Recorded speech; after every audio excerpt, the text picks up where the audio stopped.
আজি যিখন আমাৰ NDAৰ যিখন সভা ভাৰতীয় জনতা পাৰ্টিৰ মিত্ৰজোঁটৰ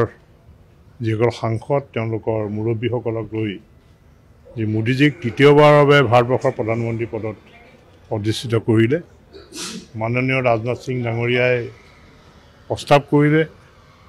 মাননীয় যি আমাৰ অমিত শ্বাহ ডাঙৰীয়াই সমৰ্থন কৰিলে আৰু চন্দ্ৰবাবু নাইডু নীতিশ কুমাৰকে আদি কৰি যিসকল সহযোগী দলৰ যিসকল মুৰব্বী সভাপতিকে আদি কৰি তেওঁলোকৰ মুৰব্বীসকলে এই প্ৰস্তাৱক সমৰ্থন জনালে আৰু নৰেন্দ্ৰ মোদী ডাঙৰীয়াক তেওঁলোকে নিশ্চিতভাৱে সমৰ্থন জনালে কোনো চৰ্ত নাই এই চৰকাৰখনত তেওঁলোকে যেতিয়া মিত্ৰজোঁটৰ এটা NDAৰ যেতিয়া সমিতিত তেওঁলোকে অন্তৰ্ভুক্ত হৈছে তেওঁলোকে নিস্বাৰ্থভাৱে তেওঁলোকে সমৰ্থন আগবঢ়াইছে তেওঁলোকৰ বক্তব্যত মোদী ডাঙৰীয়াক খুব প্ৰশংসা কৰিছে মোদী ডাঙৰীয়াৰ যি 10 বছৰৰ যি সফলতা সেই সফলতাৰ ওপৰত তেখেতসকলৰ বিশ্বাস আছে আৰু মিটিং আমাৰ সভাখন খুব সুন্দৰ হৈছে আৰু মোদী ডাঙৰীয়াৰ যিটো ভাষণ আজি সেই ভাষণ আমি বহুত মানে এটা খুব ভাল এটা ভাষণ আমি শুনিবলৈ পাৰিলোঁ তেখেতৰ বক্তব্যৰ যোগেদি আৰু মই ভাবোঁ যে সুস্থিৰ এখন চৰকাৰ হ'ব ষ্টেবল চৰকাৰ হ'ব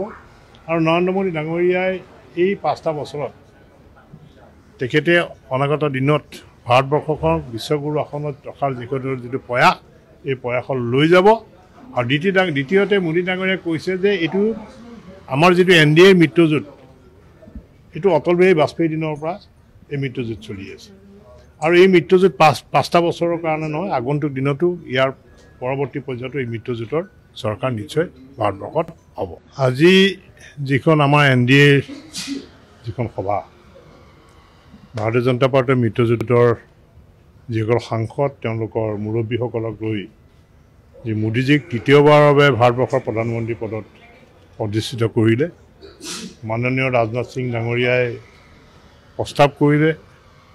মাননীয় যি আমাৰ অমিত শ্বাহ ডাঙৰীয়াই সমৰ্থন কৰিলে আৰু চন্দ্ৰবাবু নাইডু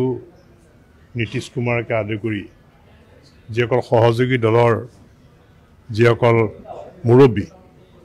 সভাপতিকে আদি কৰি তেওঁলোকৰ মুৰব্বীসকলে এই প্ৰস্তাৱক সমৰ্থন জনালে আৰু নৰেন্দ্ৰ মোদী ডাঙৰীয়াক তেওঁলোকে নিশ্চিতভাৱে সমৰ্থন জনালে কোনো চৰ্ত নাই এই চৰকাৰখনত তেওঁলোকে যেতিয়া মিত্ৰজোঁটৰ এটা NDAৰ যেতিয়া সমিতিত তেওঁলোকে অন্তৰ্ভুক্ত হৈছে তেওঁলোকে নিস্বাৰ্থভাৱে তেওঁলোকে সমৰ্থন আগবঢ়াইছে তেওঁলোকৰ বক্তব্যত মোদী ডাঙৰীয়াক খুব প্ৰশংসা কৰিছে মোদী ডাঙৰীয়াৰ যি 10 বছৰৰ যি সফলতা সেই সফলতাৰ ওপৰত তেখেতসকলৰ বিশ্বাস আছে আৰু মিটিং আমাৰ সভাখন খুব সুন্দৰ হৈছে আৰু মোদী ডাঙৰীয়াৰ যিটো ভাষণ আজি সেই ভাষণ আমি বহুত এটা খুব ভাল এটা ভাষণ আমি শুনিবলৈ পাৰিলোঁ তেখেতৰ বক্তব্যৰ যোগেদি আৰু মই ভাবোঁ যে সুস্থিৰ এখন চৰকাৰ হ'ব ষ্টেবল চৰকাৰ হ'ব আৰু নৰেন্দ্ৰ মোদী ডাঙৰীয়াই এই 5টা বছৰত তেখেতে অনাগত দিনত ভাৰতবৰ্ষখন বিশ্বগুৰু আসনত ৰখাৰ যিটো প্ৰয়াস এই প্ৰয়াসত লৈ যাব আৰু দ্বিতীয়তে মোদী ডাঙৰীয়াই কৈছে যে এইটো আমাৰ যিটো NDAৰ মিত্ৰজোঁট এইটো অটল বিহাৰী বাজপেয়ীৰ দিনৰ পৰা এই মিত্ৰজোঁট চলি আছে আৰু এই মিত্ৰজোঁট 5টা বছৰৰ কাৰণে নহয় আগন্তুক দিনতো ইয়াৰ পৰৱৰ্তী পৰ্যায়তো এই মিত্ৰজোঁটৰ চৰকাৰ নিশ্চয় ভাৰতবৰ্ষত হ'ব